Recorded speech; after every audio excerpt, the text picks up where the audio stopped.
মানুষ অ্যাটাক করে দিবে। আপনাকে তারেক রহমান সাহেব পারমিশন দিয়ে দিয়েছে, বড় বড় দা কোদাল নিয়ে কেন এইসব ছোট বিষয় কেন প্রাইম মিনিস্টার ইয়া করতে হবে, আজব করবে এইসব ছোট বিষয়? আপনার ছোট বিষয় আবার থেকে মারামারি করবো কেন? আমি ফরমালি অভিযোগ দিলাম, আবার আপনি আমাকে অ্যাটাক করবেন। অ্যাটাক তো করবেনই করবেন, আবার একটু পরে পুলিশের সহযোগিতা আমাকে বের করে দিবেন ক্যাম্পাস থেকে, বের করে আর বহির্গত দিয়ে আবার গেটে বের আক্রমণ করবেন। আবার এটা প্রতিবাদে কেন মিছিল করবো? দা কোদাল আর হচ্ছে রামদা দিয়ে আপনি আমাকে আক্রমণ করবেন, এটা কি ডেমোক্রেটিক প্র্যাকটিস? আপনি ফুটে জানাইছি করেন, আমার বক্তব্য একটাও যদি ভুল হয়।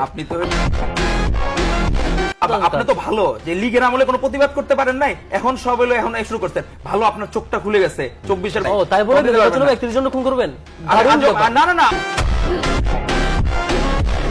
সার্চ দেন ছাত্রদলের কমিটি, আপনি দেখেন যে কোনো জায়গায়, আপনারটা আমি সার্চ দিয়ে তো পাইতেছি না, কোনো জায়গাতে পাচ্ছি না। আপনার একটু দুর্বল তো পাবেন না। না না, আবার যে হইলো চাপাতি নিয়ে ধইতেছে সে সাবেক আওয়ামী লীগ করা, সে হচ্ছে জামাত নেতা। এখন আপনি দেখেন, সার্চ দিয়ে দেখেন, আপনি নিজে দেখেন, আপনি নামটা আমার এই মুহূর্তে আপনি নিজে সার্চ দিয়ে দেখেন, আমি নিজে আপনাকে দেখাতে পারবো।